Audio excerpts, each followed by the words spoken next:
All right. Welcome back to the Based on History podcast. And before we dive into the episode dealing with the Battle of the Bulge, we're going to cover the segment called Things John Got Wrong. And this is going to be the things I got wrong dealing with the movie Zulu. And the first thing that I got wrong is when I was describing the Martini Henry, I referenced it as a lever action rolling block, and that's partially wrong because the Martini Henry is not a rolling block. When I was trying to describe it, I was trying to think of other things I could use to describe it to Alexis, and I used the term rolling block, which is its own form of a lever action. And there are rifles called rolling block rifles, one of them being the famous Sharps rifle. But the Martini Henry is not a rolling block. It's just a lever action. And the rolling block has to do with how the chamber is manipulated when you pull that lever down. And the Martini Henry doesn't do that to qualify it. So just get that out of the way.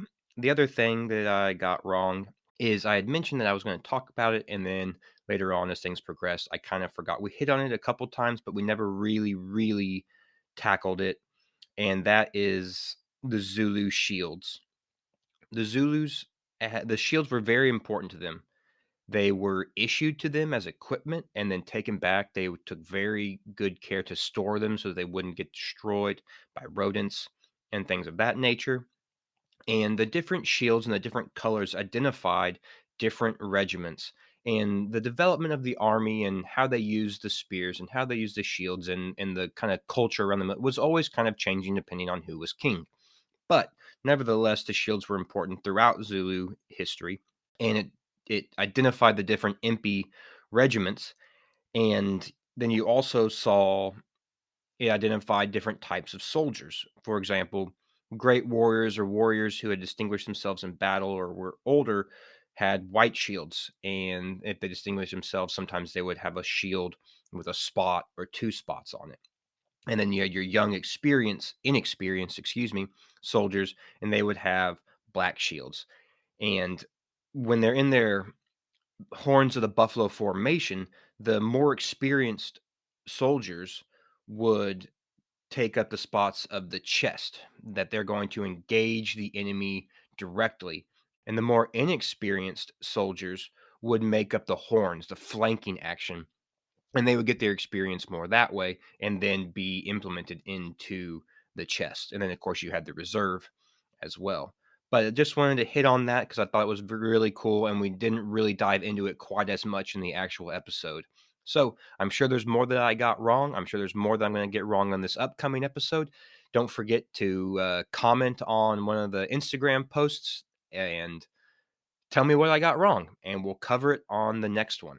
All right, without further ado, let's dive into the Battle of the Bulge. Before we get started on the episode, I just wanted to add on something that I didn't have at the time of recording the things John got wrong. And so we're adding a little extra on to things John got wrong, which is great. I always appreciate knowing and figuring out the things that I messed up on in the episode and the things I got wrong. And this has to do with some of the words and pronunciations of things in the Zulu and Zulu mini episode. So in the episode, I referred to them as the Hosa, and that word is spelled Xosa. And I looked up how to pronounce it, and I tried pronouncing it the way I heard it, and it was really hard for me to physically pronounce it the correct way, and so I just tried to do the best that I could, and of course I still got it wrong. I pronounced it Hosa, and it's really more pronounced Kosa, and even that is a English version of how you would actually say that word. The X in that language is kind of a clicking sound, and in the English language, we don't have that sound. And so whenever I try and do it to get it right, it just sounds unnatural and even more wrong than just me pronouncing it the English way. So I just wanted to recognize the fact that that's the way that it would be said with that kind of clicking sound at the beginning. and then more of it sounding like Kosa. So I should have just said Kosa through the entire episode. And the same thing would have been true to the tribe that I referred to as the Gika. It's spelled Ngqika, and that Ng at the beginning is another sound that in the English language we don't have. And I tried pronouncing it correctly and listening to pronunciations of it to get it right, and I just could not do it. It sounded even more. I just butchered it completely. So I just want to recognize the fact that I got those pronunciations wrong, and two, acknowledge the language in and of itself. And then another one of the words I got wrong, I said Lesotho, which would actually be Lesotho. And this one I knew, and I get it wrong all the time. So that's just on me. But I always say Parthiad, and it's really apartheid. So those are some more things that John got wrong in the Zulu episode. And I'm not going to sit here and apologize for getting them wrong. I did the best I could. I tried to pay respect to everybody involved in the episode, but I am going to acknowledge the things that I did get wrong and try and correct them as best as possible. So, little extra things John got wrong here, and now let's dive into the Battle of the Bulge. This episode is brought to you by Alexis Night Photography. Alexis is an award-winning lifestyle, brand, and wedding photographer based in the Cotswolds, England, specializing in headshots, family shoots, and event photography. Alexis has over 20 years experience. You can find her work and contact her for all your photography needs at alexisnight.co.uk. That's Alexis, KNIGHT.co.uk. We are also brought to you by Design Weaver Textiles. Based in the heart of the Cotswolds, Philippa Weaver of Design Weaver Textiles is a hand-tufted rug designer and maker with a passion for British craftsmanship. With 20 years of experience designing carpet for high-end hospitality, she is uniquely suited to bring a fully bespoke design and make service to you, taking care at each stage to provide a beautiful and truly unique work of art to your interior landscape. You can find her on Instagram at Design Weaver Tex. Again, that's at Design Weaver Tex.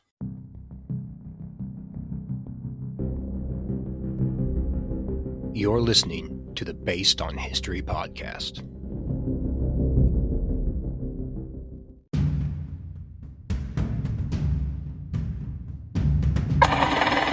All units, Irene. I say again, Irene. And we're going to kick him in the ass.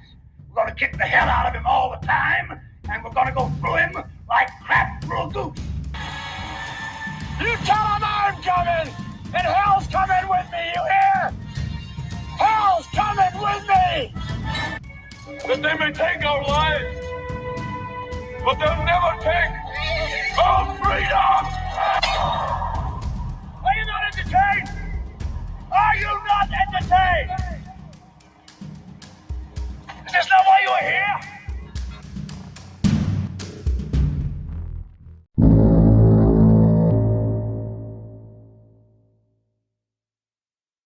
Howdy, everyone, and welcome back to the Based on History podcast. As always, I'm your host, John Nyack, joined by my wife, Alexis, once again. Hello again. And today we're going to be covering the movie The Battle of the Bulge, filmed in 1965.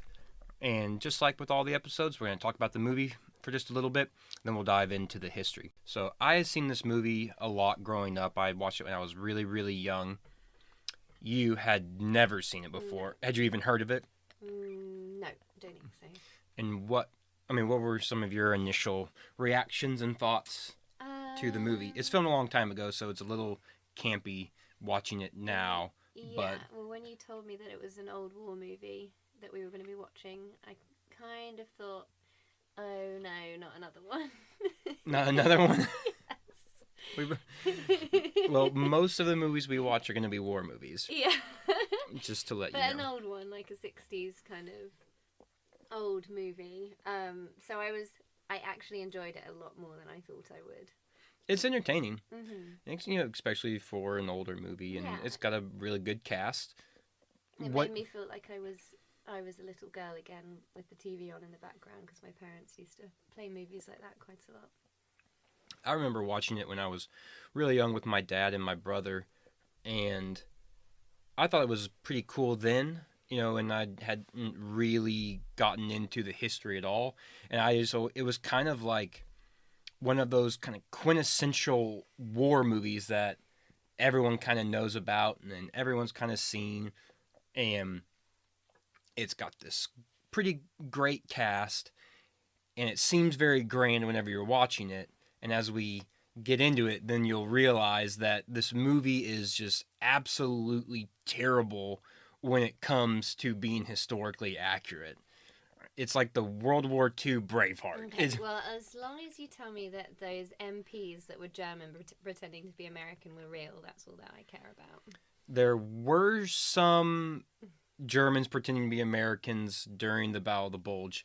It's not quite as it is in the movie, and we'll get into that, but that is true. There were German units in American uniforms operating behind enemy lines during the battle. But they didn't switch signs around and sabotage like the bridge bombing and. They did do things like that. Yeah, they did do things like that. So we'll get into it a little bit more, but so they parachute in behind enemy lines, and in real life they kind of infiltrated from the ground, and then there was a German airborne operation that did parachute the night before to do similar things. And they had actual like men that had lived in America and sounded American. Yes, yeah. Wow. It's amazing that Americans Germans who had lived over there were so happy to fight that war. So it's not quite like it's portrayed in the movie where the guy says like every single one has lived in the United States at some point in time. There were only a few of those. So they got those guys, and then they got Germans who could just speak English to go with them as well. Right. So it's not quite. I just hope that nobody spoke to them, had their German accents. Pretty much. And it didn't have quite the influence on the battle as it does kind of in the movie. Although they did do a lot of those similar things and disrupt, American activity and things of that nature. It just wasn't quite as crucial as it's portrayed in the movie. So, anything else about the movie that stood out to you, or anything like that? I mean, I thought that it was kind of comical, like just how old it was, and the techniques and tricks that they used for things like the German tanks. That funny noise that you would hear every single time the German tanks were coming on. It just sounded like somebody was sat in a studio winding some old cranky machine on that was just kind of not oiled and slightly squeaky. Well, that might be true as far as the movie is concerned, but tanks do make that kind of squeaky noise. Yeah. Their tank treads do kind of make that. So, just how that sound would come on in every time. Mm-hmm. It's like cue the squeaky. Sound. Yeah, cue the sound. Even when they're flying in the plane. Yes. And like they're coming near to the German tanks. And they hear the squeak. Yeah, that's the sound that identifies them. Yes. Yeah, I think it's funny how like when a lot of vehicles are moving, but then it switches to like someone important in a vehicle, you can tell like they're on a sound stage and there's like some screen behind them and they have to like pretend like they're driving or pretend like they're advancing in their tank and looking through binoculars, but really you can just tell they're just like standing still. Yeah. Or the vehicle's like standing still. It has kind of that old. It kind of felt like a home movie. But on a bigger, more epic scale. Yeah, I don't know if I'd go that far. But it does have an old feel to it for sure. Watching it not the second time, I've seen it a bunch of times, but watching it this last time, it was, we'll get into just here in a second, what all they did get wrong, but I was still impressed by how many tanks there were in some of the scenes. In some of those shots, there's 20, 30, 40 tanks. And then, even like at the end, the American tanks, there's probably 20 or 30 of them. And they're all on this field. And they've got some aerial shots, and showing the full field of view, and you see all these tanks. Those were my favorite scenes. They're pretty cool. That battle at the end. Yeah, they're pretty cool. And we will move into some of the kind of technical things that they got wrong, and then we'll start kind of going down the timeline like we usually do. Some of the big things that this movie is criticized for right off the bat are the tanks. The not just like the number, because I just gave them credit for how many tanks they do have in the movie, which is pretty cool. But the types of tanks that the Germans are using in this film are US M47 Patton tanks, and they weren't made until after World War II. So they are just completely historically inaccurate. They wouldn't have been there. That's not what the German Tiger. Well, it's really supposed to be the King Tiger. That's what they're trying to portray, which is the Tiger II. So they already had a Tiger, and then the Germans made a Tiger II tank later. So why did they use that one? They did it for a couple of reasons. One, there aren't very many King Tigers left. You couldn't find that many, even though this was made in the 60s, so only 20 some odd years after World War II had ended. There weren't very many German tanks surviving to portray that many German tanks in a movie. And two, you got the idea of how big the German tanks were compared to the U.S. tanks. Because the tanks they use for the U.S. troops in the movie are the U.S. Chaffee tank, which is a World War II tank, but they're using it to portray the Sherman tank, which is kind of like the main battle tank that the U.S. Army used in World War II. And so what they've done is they've got this American Patton tank that they've done up, they've colored it silver, and they put the swastikas and they put the iron crosses on it and everything like that to make it look like the German, and it's massive and it's huge. And they got these little German or American Chaffee tanks to look like American Shermans to portray the fact that the German armor is just so much bigger. So it's something that they get hit on a lot for, but when you really look at it, this movie company is not going to be able to scrounge out 50 King Tigers from World War II. There weren't that many left. There's only I may be wrong, but I think there's 2, maybe 3 preserved working King Tigers. And so they just weren't going to be able to do that. Yeah, but, I don't think it's really very important either. No, I mean, when you look at, they could have done something to make them look more German. They could have put some holes on them, like the top part, to make it look a little bit more German. They're going to go through all that trouble. But I go back and forth between saying they didn't do enough, or it's a big mistake. But from a movie standpoint, like I said, you're not going to be able to get that many German World War II era tanks at that time. So they had to make do with what they got. The other big thing that the movie is kind of pinged for is the fact that they filmed in Spain and not in Belgium. And I don't hold not filming in the exact location against a lot of movies, because if you're filming a movie about somewhere where you can't go, or it's not the same as it was during that time, then you have to find some place to replicate that, right? Like modern movies that want to tell a story about Afghanistan aren't going to Afghanistan to film the movie. They're finding other places like Morocco or things of that nature to portray that. But what they chose and how they chose the spots in Spain to portray the Ardennes of Belgium is kind of where people have the problem. The opening scene when the Germans start their advance and they're going through the trees and there's snow everywhere, in my opinion, is actually pretty good. That would be a pretty good representation of the area if they had just stuck kind of with that. Because the whole point of the Ardennes is this heavily dense woods in this area of Belgium. And that's one of the reasons why the battle takes place there. And we'll get to that here in a second when we start talking about why they chose that location and things of that nature. But then after that initial scene of the kind of Germans pushing the Americans back, it's all open ground. They're all in these rolling hills. There's no snow. It's actually kind of warm looking. The movie jumps in and out of having snow in places. It just, it's badly done for right. Yeah, and the ending tank battle that's on this flat open plains so that the tanks can, Mm-hmm. drive around and stuff like that. It just wouldn't have been like that. It wouldn't have been like that at all.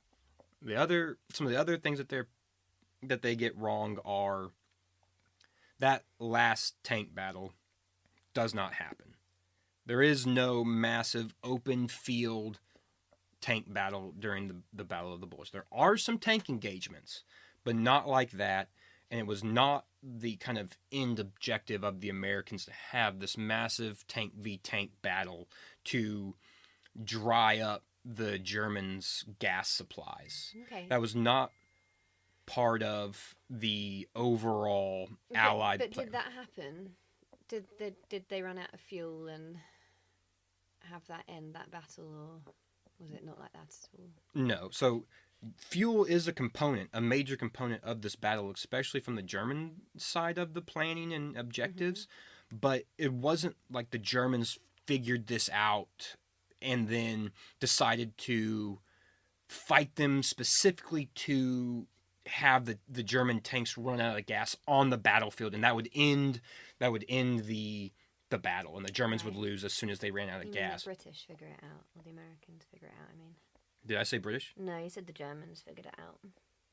Oh, sorry. Yeah, the Americans figure it out. Americans. But there is a component of fuel being extremely precious to the Germans in this battle for sure. But the Americans already knew that the Germans were running low on resources and running low on fuel and things of that nature. So for them to kind of figure it out ad hoc as they're in retreat and realize, oh, we can stop them here and their tanks will run out of gas and that will stop the German advance, and then the Germans surrender or whatever, walk home, was never part. Okay. I mean, And was it just the Americans that were fighting them in this area? They didn't have any allies that were fighting with them. so there are some British units fighting during the Battle of the Bulge, but not like the Americans. It's almost entirely an American versus German battle. Now, I'm not going to say completely because there are British troops in the area, and then later on, part of the counterattack by the Allies, the British are involved, and so there was British and American troops fighting during the Battle of the Bulge, but it is almost all American fighting. Did the massacre happen? Yes, so that massacre does happen. The Malmedy massacre does happen, fairly similar to how it's portrayed in the movie. There's a couple other massacres that happen. The Germans round up American prisoners and they just execute them. There's a story, they round up a platoon of black soldiers and they torture them before they kill all of them. They're committing atrocities as they sweep through. That kind of covers some of the things that they got wrong. There's a few other little things. That the movie got wrong, like their equipment's not completely right. The way they fire their weapon manipulation is really bad in this movie. It's very campy. Like when you're a kid and you're playing with playing guns and stuff like that, and you shake the stick like you're shooting. You can tell they're doing that.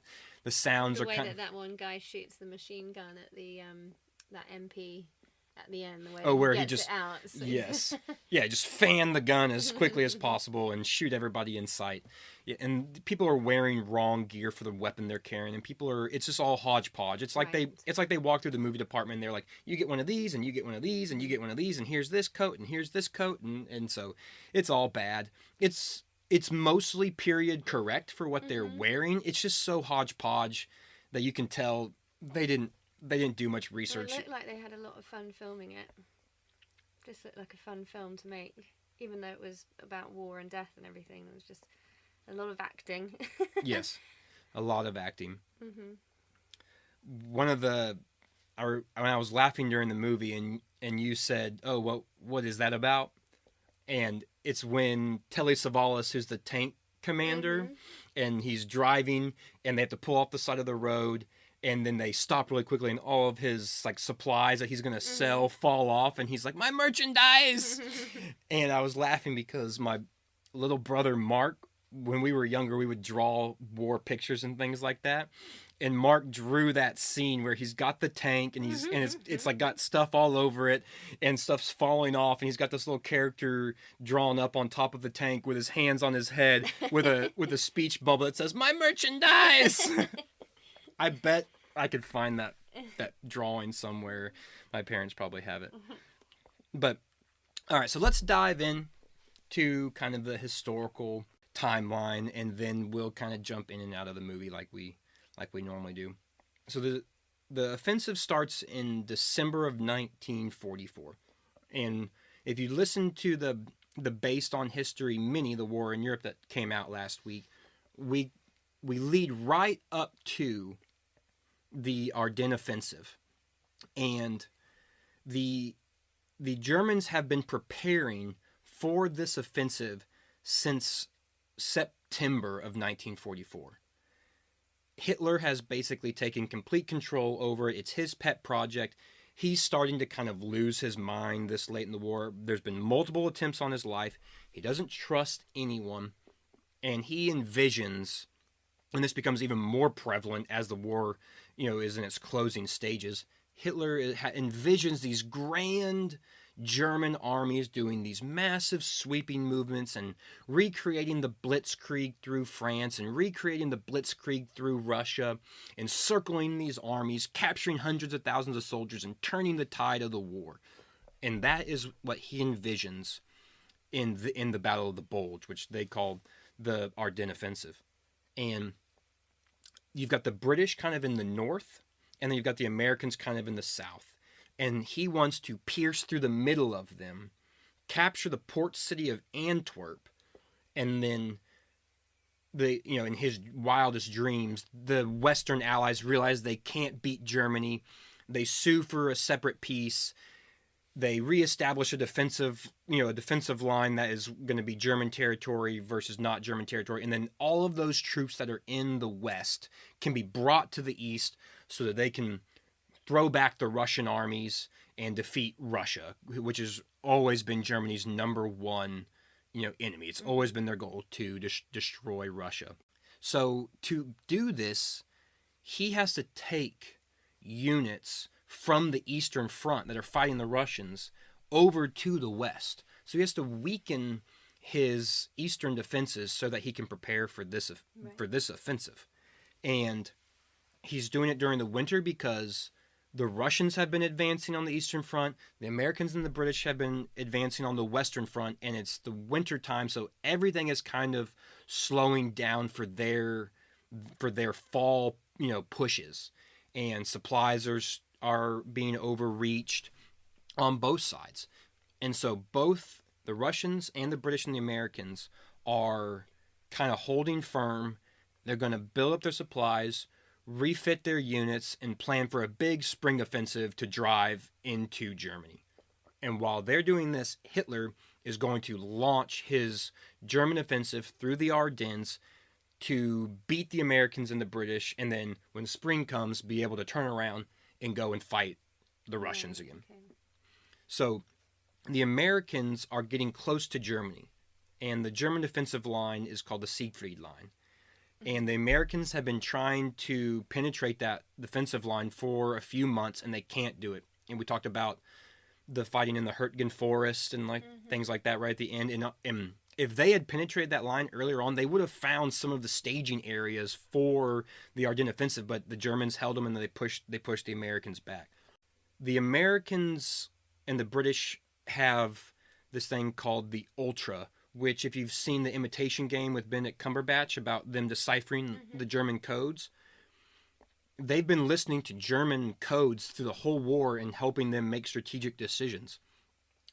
It's pretty incredible that the Germans have achieved essentially complete surprise with the Ardennes offensive, even with the Americans and the British reading all the Ultra transcripts. They do different things to camouflage their movements. They put out false reports about where things are going on. And come the 16th of December, the Americans and the British have no idea what the Germans are up to. There's a massive artillery bombardment from the Germans. and then the offensive launches. There's 3-pronged attack. There's a northern, central, and southern attack, and the northern and the center are made up of armored divisions. They've got tanks. They've got that central one, Hessler's one, the spearhead. Is that what they were saying in the movie? Right. So in the movie, Hessler is not a real character to begin with. He's based on a man. Another question I had about the characters, how accurate all of them were. None of the characters in the movie are real. They're all fake characters, but they're all based on. None of them. None of the American. None of them. Colonels or. Okay. Nope. None of them are real characters. They're all based on real people, but none of them have the real names. None of them are portraying an actual historical character. Robert Shaw, who plays Colonel Hessler in the movie, he's based on a German Panzer commander named Joachim Piper. He's with an SS division. In the movie, they don't actually say that Hessler is SS, and in fact, they say that he's not SS, but his uniform has SS insignia on it. And so, we'll talk about the German units. The northern Panzer Army is the spearhead, and they have the shortest drive to Antwerp. So they get the most tanks, they get the most new tanks, they get the most automatic weapons, they get the most supplies, they get the most fuel, and they're made up of almost entirely SS units, which are fanatically loyal to Hitler, and they've been fighting on the Eastern Front, committing war crimes all through the Eastern Front. He's brought them over to the Western Front now, and they're kind of the people that Hitler really, really trusts. Some of the commanders have been Nazi Party members with Hitler from the beginning of the Nazi Party, and then they were in the SS and things of that nature. The center group is made up of, now there are still some SS divisions in the center group, but they're made mainly of the Wehrmacht, or the Wehr, the traditional German army. And then the southern prong of this attack is made up of kind of more infantry. Now, they still have some armored units and things like that, but by no means do they have any divisions, and they're kind of the flank protection. They're going to make sure that no units can penetrate through them, so that the two northern columns have a more or less unimpeded advance towards Antwerp. Okay. The 16th of December, when they launch the assault, they catch the Americans completely by surprise, and they gain a lot of ground. And there was nobody warning the Americans like there is in the movie, like the colonel is in the movie, saying, I think this is going to happen. Right, so in the movie, Henry Fonda's character, who's the man you're talking about, his character's name is Colonel Kiley. He's based off of a man named Benjamin Abbott Dickens, and his character did think that there was a offensive coming through the Ardennes, and no one believed him. So that part of his character is true. And the reason they didn't believe him is he was a military intelligence officer, and he had gotten a couple things wrong in the past. He had thought some things were going to happen, and they didn't. And so kind of his military reputation had been hurt. And so when he's telling everybody, hey, I think that the Germans are going to advance to the Ardennes sometime in December, no one believes him. And then when it does happen, he's not even there when it happens, but he does come back with his unit and begins to help in a military intelligence. Right, okay. He's not quite like on the front lines like Henry Fonda's character is, seems to be everywhere, single-handedly finding things and single-handedly discovering things. That doesn't happen. But his character is based on a real person that did think that there was going to be an offensive. No one believed him, and then it did happen. That's kind of the end of his effect on the battle, other than the fact that he was a military intelligence officer, and during this battle he helped find information to assist with the repulse of the German offensive and things of that nature. The 16th of December, the Americans think it's a limited attack because they had done some probing attacks earlier in December, and they thought this was just kind of like retaliation for the Americans kind of pushing. Okay, not a big plan. They didn't think it was this massive plan. They thought the Germans were just kind of restabilizing the line, so to speak. By the 17th of December, they know it's full on. The Americans are in full retreat in some areas.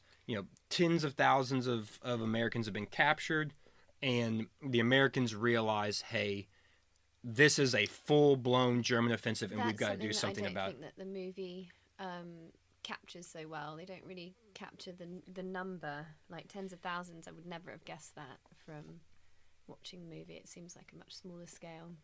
Yes, so the movie focuses mainly on Hessler's, tank column as the spearhead, and they talk about that in the movie. So if you kind of know how the military works, you can kind of understand that there's more going on around, Right, okay. but the movie itself is focusing on this specific area. When the Germans initially launched their attack through the woods, and there's like reports coming into the German headquarters in that kind of like big bunker. If you know a little bit about the history, you hear things of them like, southern sector, resistance light, capturing this, center sector. They do some things to say, hey, this is a much bigger scale attack than what is just being shown on screen.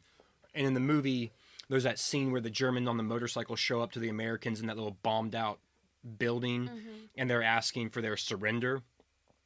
That is in a completely different sector than what the rest of the movie. Okay. And we'll talk about that here in a little bit. But by the 17th, the Americans realize it's a full German offensive, and the Americans are in retreat.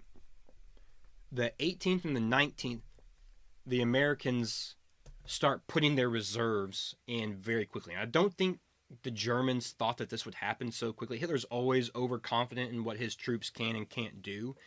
I think that the ability for the Americans to take some units that are in like rest and refit and in reserve and put them into action in like 24 hours, essentially, it surprised the Germans, and I don't think that they were ready for it, because you've got whole divisions being moved across France in 24 hours to plug some of these gaps, to help stiffen resistance and things of that nature. And a lot of it is the airborne units that had just got done fighting in Holland. They're resting and refitting, but they're still in France. And so they can be plugged into the battle line pretty quickly. And you've got the 82nd Airborne that kind of goes up north to help stiffen the defense. And you've got the 101st Airborne going down south towards Bastogne to help stiffen resistance. And that happens very quickly. They're in the field by the evening of the 19th. So only a few days after the initial German assault, the Americans are already committing their reserve, and they're already making plans to move units back up from different areas to counter the German attack. In the movie, it's just like the Americans fall back, and then we're going to have this massive tank battle to stop this armored column. In reality, it's not quite like that. The Americans do fall back in a whole bit different places, but there's stiff pockets of resistance all over the place. And we're going to talk about two of the kind of main pockets of resistance that really, really hold up the German advance to such a degree that it really has an effect on the overall battle. And the two kind of separate battles within the battle are the Battle of Elsenborn Ridge and the Battle of Bastogne. And the Battle of Elsenborn Ridge is up in the north, and the Battle of Bastogne is down in the south. And in the initial phases of the German offensive, they hit these areas hard. But because of American resistance in each of those areas, they're able to keep these pockets open for some American reinforcements to come in and help shore up the defensive. We'll talk about the Battle of Elsenborn Ridge first. It's up in the north, and those elite SS Panzer divisions that Hitler favored so much, they're the ones who are going to attack in the north. And one of the first things they run into is the Elsenborn Ridge. And it's some high ground in that area that enables the Americans to set up a stiff defense. And they hold the Germans. In some places, the Germans don't take any ground. And so what this does is, because of the timetable that the Germans are on, they have to reroute. And so these northern units have to head down south. And then they start clogging up the roads and things of that nature. And it really, really hinders their ability to move quickly. And that is one of the things that is about the Ardennes that allows the Americans to counter this German offensive, is that the Ardennes is very, very dense woods. Now, there are a lot of roads in the Ardennes, But outside of those roads, there's not a lot of open ground to maneuver on. So if these roads are held or if these roads are clogged or defended well, it's going to clog up the German advance. And they are on a tight timetable because of their fuel. And one of their major objectives is to capture American fuel depots along the way. It said that the Germans only had about 100 miles worth of fuel for a full... Why were they so low on fuel? Because Germany is not a very fuel-rich, oil-rich country. Okay. And their reserves... They've been fighting since 1939. Right, okay. And they captured oil fields in Romania. They captured oil fields in Russia, parts of Russia. And by 1944, a lot of those areas have been recaptured by the Russians. And so the German fuel reserves are very, very low. Okay. So in the movie, they do portray, the fuel as being a big, big part of it. And it is. It is. It's just not... They make it seem like the fuel depot... It doesn't end the battle. It doesn't end the battle, right. Mm-hmm. And we'll get to more why that doesn't end the battle a little bit later when we get towards the ending stages of the Battle of the Bulge. But at this Battle of the Elsenborn Ridge, they put up stiff defensive. They're outnumbered over 2-1 by the Germans. They're being hit by tanks. They're being hit by infantry with the newest assault weapons and things of that nature, and they hold firm. And a lot of Americans die in holding out this ridge by these German assaults, and the Germans bypass it. So in the movie, Hessler's column is the spearhead, the northern spearhead. And he's based on that German tank commander that we talked about earlier, Joachim Peiper. And he is forced down south in his spearhead because of the stiff resistance by the Americans on the ridge line. And the Germans leave some units there to take the ridge, open up those roadways in that area. That way the supplies and the rest of the units can catch up with his spearhead as they move on. There's like hand-to-hand fighting on the ridge. There's tanks that are getting into these little villages, and there's little pockets of resistance sometimes, like 18, 20 Americans are in these villages destroying tanks with bazookas and things like that. I can't remember exactly what the town is called, but it's a small platoon that fight these German tanks and German units that are attacking them. They end up all being captured, but they delay the German advance long enough to where they can fortify the ridge more, bring up some artillery, American artillery, so they can counter the German armor and things like that. And the Elsenborn Ridge holds all the way through. It holds all the way through the Battle of the Bulge. And the Germans don't make it very far, and they redirect all of their northern column south, and they start clogging up these roads, which in turns clogs up the central advance of and they're all messed up in these roads, and it allows the Americans time, and then they're eventually able to start pushing the Germans back. You don't really hear about the Battle of Elsenborn Ridge very much, especially being portrayed in media. It's always the 101st Airborne at the Battle of the Bulge, which is what's portrayed like in Band of Brothers, when they're fighting in the snow and in the woods. Okay, yeah. You always hear about the more famous 101st, and rightfully so. Rightfully so. I'm not trying to take anything away from it. It's not in this movie. It's just not in this movie, and it's not really in any movie. You don't really ever see it.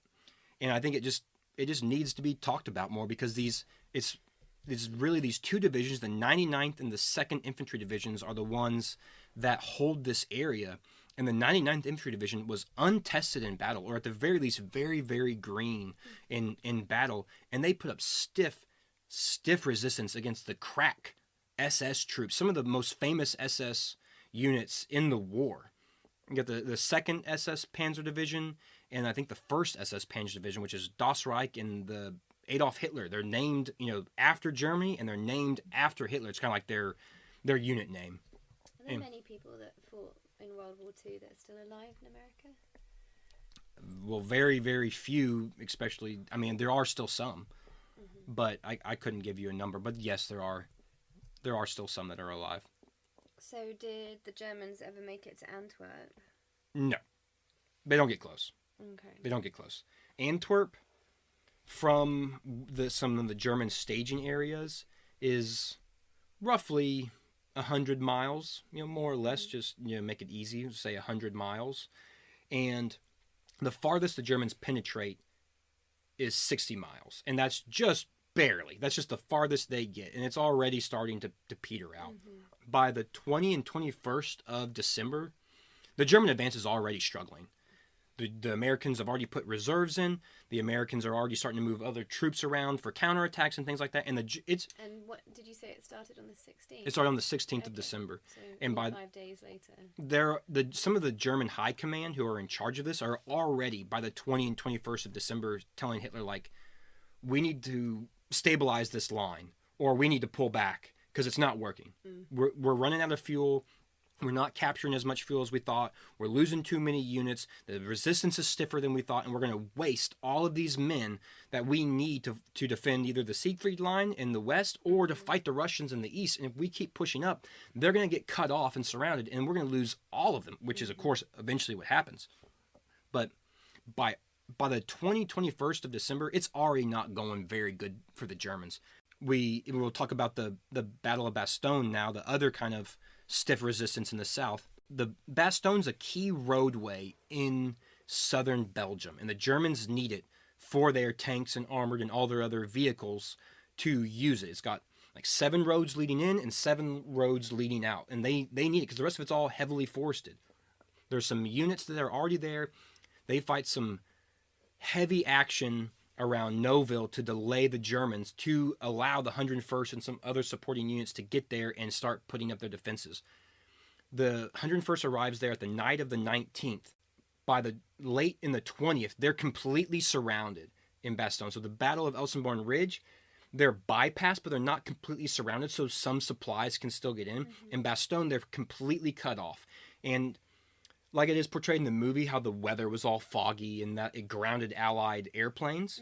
That's true. That really happened. That's one of the reasons why the Germans launched the offensive during this time in the first place. And so Allied supplies can't get to the 101st Airborne and the other units that are there. They're low on supplies anyways.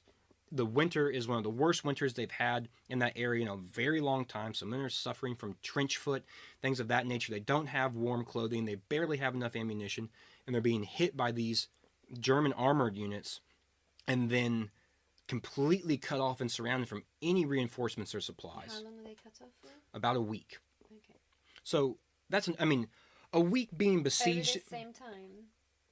Over, what do you mean? In December 20... Yes, so they're completely surrounded. The fighting has been happening in this area from the start of the German attack, but they're completely surrounded by the 21st of December. Right, okay. And then the armored units in that area kind of press on, just like, Hessler in the movie is going to bypass some of these areas and everything like that. And they leave some German units there to take Bastogne on their own. And what this does is it actually allows the Americans their defense to actually hold out better than if the Germans had just attacked it normally and taken the time to fully take the city. So the German units that are left still outnumber the Americans 2-1 in the area, but they don't have the armor and support units that they would if they were doing a traditional attack on this city. So they can't attack. They're not able to do mass coordinated attacks. So it allows the American units there, the 101st Airborne and some of the other units, to mass their defense when the German attacks come, and they repel attack after attack after attack after attack. And then on Christmas, there's a massive, massive German assault on the defensive lines around Bastogne, and they penetrate the lines. They break through the American defensive. They're on their way to Bastogne, but the other American units in the area realize what's going on, and they come and they cut off this breakthrough, and they're able to pick apart the German armor and units that break through this line. And the siege of Bastogne lasts until the 26th of December, when Patton's Third Army breaks through the German lines, relieves the siege, and then they begin their counterattack in the south on the 27th of December, moving back. So those are kind of the two really, really main battles within the Battle of the Bulge that stop the German advance pretty hard. Now, there's fighting all over. The Germans are running into resistance all over the place, but they're also penetrating pretty... Are they mentioned at all in the movie, those two battles? So just barely. So the Elsenborn Ridge is not mentioned at all in the movie. The Siege of Bastogne is mentioned. They get one scene where the German with the motorcycle comes up and he demands the surrender of the unit defending Bastogne. And this is a famous story about the 101st in Bastogne, is that the Germans ask for their surrender, and the Americans give them a one-word answer, and that's nuts. And the Germans don't know what nuts means because they don't have that slang. And I don't know what nuts means. Like crazy, like you're nuts. Oh, right, okay. Okay. And that's all the Americans respond with. They just say nuts. And the Germans, and in the movie they kind of portray this, the general's like, nuts. And then it cuts off and it goes away. But apparently some Germans who understood what it meant had to explain it to the high command, and they explained it to these generals as go to hell. Right. And so after that, it's pretty clear that the 101st Airborne was not giving up Bastogne. There is, so getting back to the kind of German advance, it's been slowing down for a while, but they did gain some ground in the kind of south central area. So kind of north of Bastogne, but south of the Elsenborn Ridge, kind of that central area, they're making pretty good ground. And so the Germans throw in more men. At the beginning of the offensive, there's like 410,000 Germans versus 200 and some odd American soldiers on the flank. The Germans commit something like 1,400, 1,500 tanks and armored units combined, maybe more than that. The numbers, they don't know all the numbers exactly. The Germans commit 1,000 aircraft to the offensive. It's a massive, it's the largest battle on the Western Front that the Americans fight in. It's huge. Now, compared to some of the battles on the Eastern Front, it's kind of like on par for the course. But in the Western Front, it's the largest battle during the war. Why is it known as the Battle of the Bulge? So the reason it's called the Battle of the Bulge is because that German advanced through the American lines. If you had like a straight line, and then you do like a little bubble in there, that's the area that the Germans push through, and it's a bulge in the American lines, and that's where the term Battle of the Bulge comes from. Patton, who is in the south, who we talked about, he was kind of fighting in southern Germany during the war in Europe Mini. The High Allied Command, after the German offensive has already happened, they call it like a war council. And Eisenhower is there, Montgomery, who's the British general, is there, Bradley, who's the American general, and Patton are all there. And they're figuring out, okay, what units do we have that can counterattack this other than just some reserves like the 82nd and 101st Airborne. And Patton, when he was called to this war council, told his guys, hey, start planning a massive redeployment of my army up towards the Belgian sector of the front. And so when he gets there, and Eisenhower's kind of like, who can attack with what and how soon? Patton's like, I can attack with 3 divisions in 24 hours. And no one believes him. And so he, tells me, Why does no one believe him? Because that's like hundreds of thousands of men Right. being disengaged from the front where he's already engaged with German units, disengaging them, turning north, and then moving up to attack these German units. And so it's a massive troop movement that they don't think that he can do that in enough time. So he says, all right, well, I can do it in 36 hours. And in 36 hours, he disengages 3 full divisions that are engaged fighting the Germans, points them north, and heads off attacking. He starts off on the 21st of December. And by the 26th of December, he breaks the siege at Bastogne in the south. And he moves over 100 miles in that time frame. It's extremely impressive. It's one of Patton's shining moments in the war. He does a lot of really great things, but relieving the siege at Bastogne and really just the maneuver itself is extremely impressive. Now, Montgomery is supposed to be doing the same thing in the north with the British units, and they're going to kind of pincer, cut the bulge off. But Montgomery's so Montgomery. Like, everything's not, he can only move when things are perfect. He can only move when he has enough men. He can only move when he has more fuel, more of this, more of that, more of that. So everything's so slow. And by the time he's engaged in battle, the Battle of the Bulge, from a German offensive perspective, is almost over. And then he's just really engaged in restabilizing the line. But Patton's units from the south really hammer that southern flank of the Germans, break the siege of Bastogne, and start cutting off German units and then pushing them back east.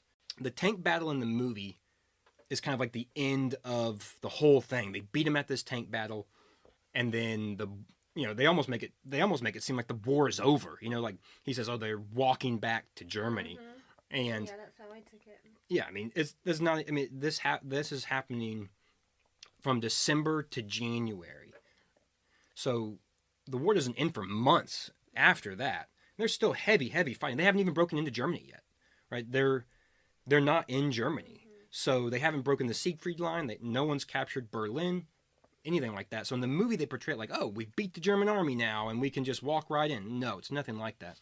By the 26th of December, the German advance is pretty much done.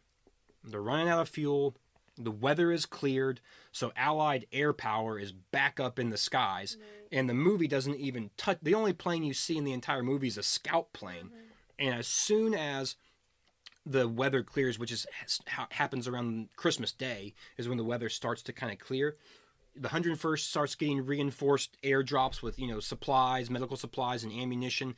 The Allied air power is back up in the air, and they're bombing the hell out of these German columns. And they destroy a ton of armor and tanks and half-tracks and supply vehicles. What about the German air power? How big is that?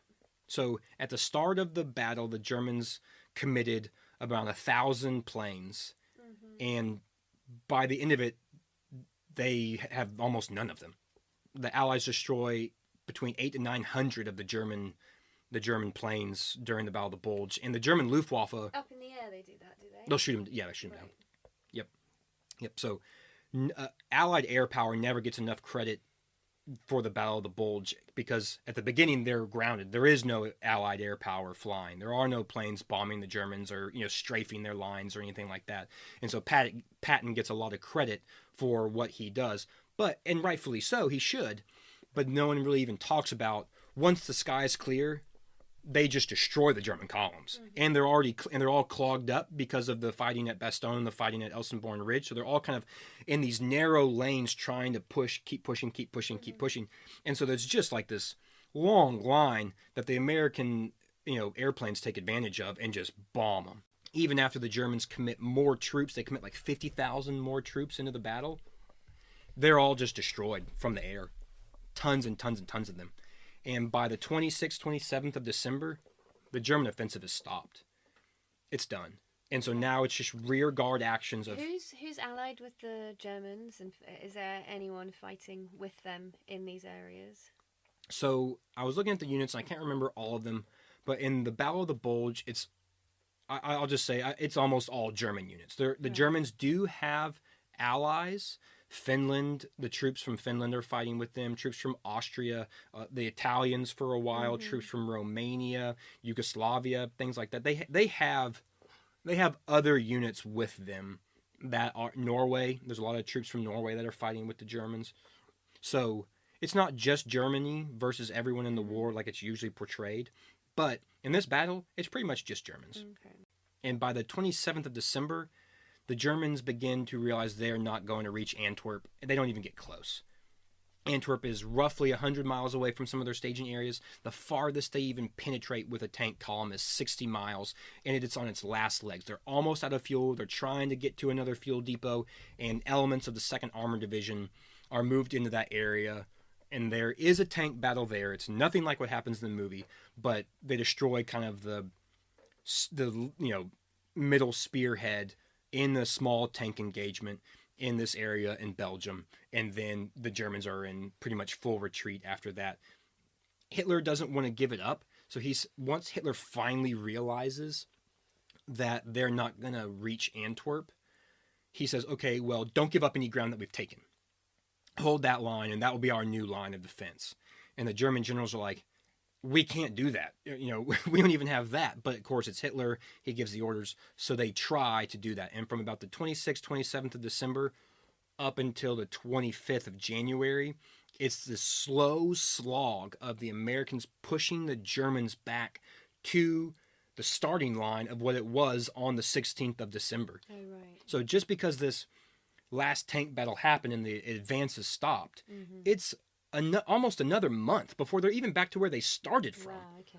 It does delay the German. It does delay the American and British spring offensive by quite a while. They're not ready to do it until March time frame, and even later on in some areas. But what it does do is destroys the German war machine capability. All of these units in the West got just wiped out, especially the armor. Now, a lot of the soldiers make their way back to the Siegfried line for the defense. In the movie, the guy says, and they're walking back to Germany. There is some truth to that, because a lot of their tanks and a lot of their vehicles did run out of gas. They ran out of gas, and the units abandoned them and fought their way on foot back to the Siegfried line. It's pretty crazy that they even did that. And I mean, it's heavy snow. They're running low on ammunition. They're running low on food. They just lost all of their vehicles from Allied air bombing or just running out of fuel and just stopping and abandoning them. And they fight their way back to the Siegfried line. So that, just from a military standpoint, is kind of impressive. But by the 25th, the line is restabilized, and that's kind of the end of the Battle of the Bulge. Right. Well, the way that the movie ends it with them all walking back to Germany, and that one guy who didn't want to be with Hessler anymore and thought he Conrad. was crazy, threw down his weapon. And it just kind of made it feel like he was kind of representing the German army that were leaving, and that they were all done with it and wanted to stop fighting a hopeless war. Yes. And there are Germans who are realizing that for sure. The actor who portrays him, I can't remember his name, but he fought in the German army during World War II. He fought the Russians on the Eastern Front and was wounded. So he, as far as him being an actor who can portray the defeat and the mindset of the German regular soldier at that time, late 1944 into 1945, when they're all kind of beginning to realize, like, we are not going to win this war, and it's going to be bad for us. I think he represents that just as a kind of, overall view. His character's not a real character, but he's kind of representing that mindset of the German army. So yeah, that kind of brings us full circles. Is there anything in the movie that we didn't cover that you were kind of thinking about or wanted to talk about or had questions about? Is there anything, I always ask this question, but is there anything that's surprising about the movie that you kind of thought, like, like I said, I always ask it, but like, oh, I kind of thought that would have been more, or at the very least kind of real, or I kind of thought that this would have been true, or anything like that? No, because my World War II knowledge isn't great. I learned about it in school, and it's pretty basic. So when you were watching the movie, you just kind of assumed that they had gotten things more or less right? Now, in the movie's defense, they do get some things right. The overall feel of the German army smashing the Americans, and the Americans having to reform and then push them back.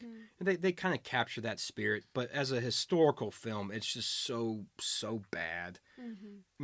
Did you know when you watched it? Did you know how inaccurate it was when you were first watching it as a child? No, I had no idea. No, okay. Yeah, I just assumed that that's more or less how it happened.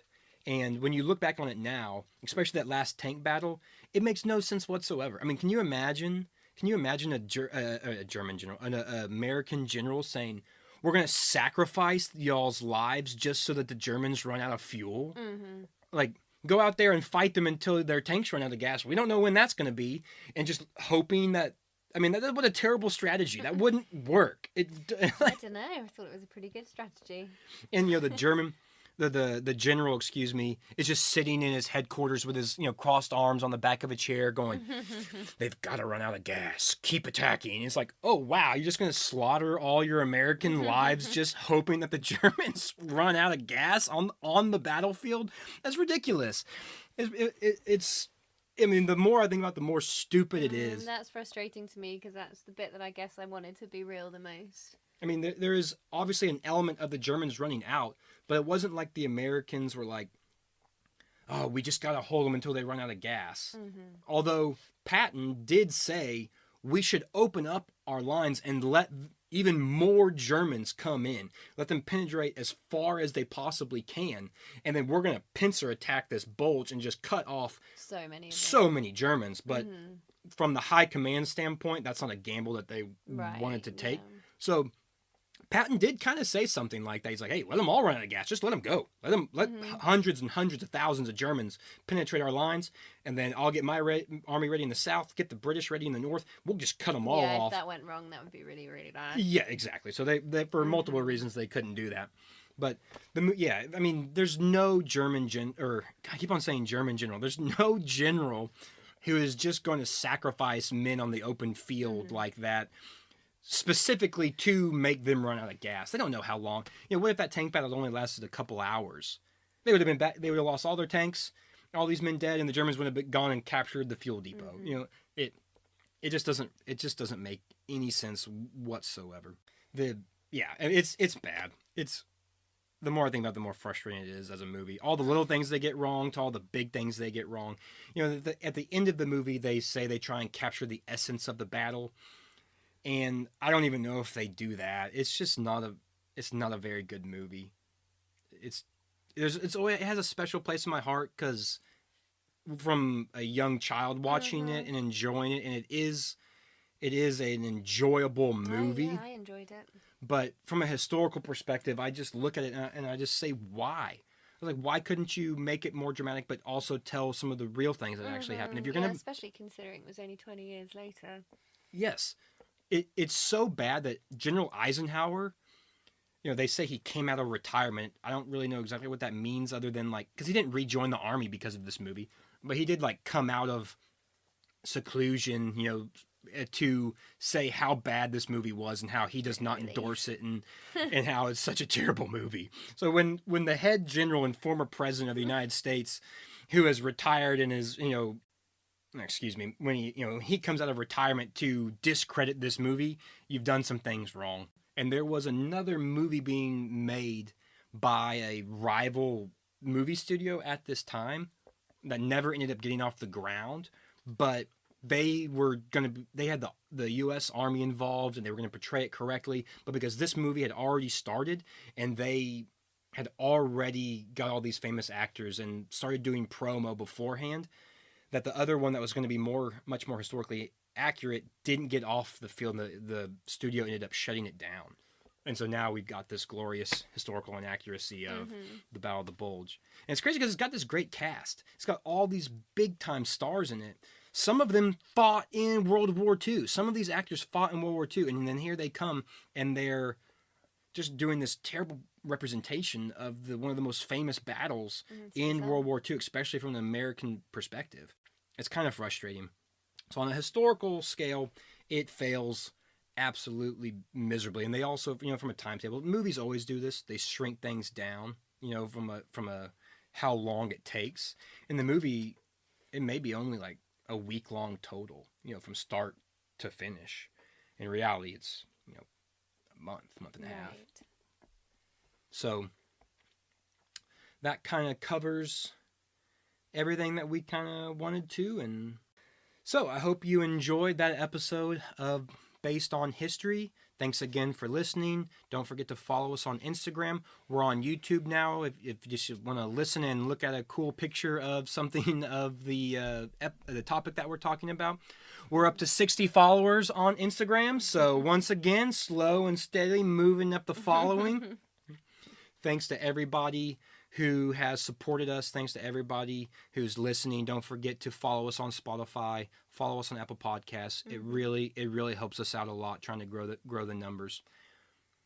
And I get to pick the next movie. And Alexis gets to pick the next movie. So stand by for that announcement. Also, don't forget, if there's something that I got wrong or I forgot to talk about that you were hoping I would, let me know on Instagram, or if you know me, just shoot me a text, and it will be covered on Things John Got Wrong for the next episode. So once again, thanks for listening, and we'll see y'all again. Adios.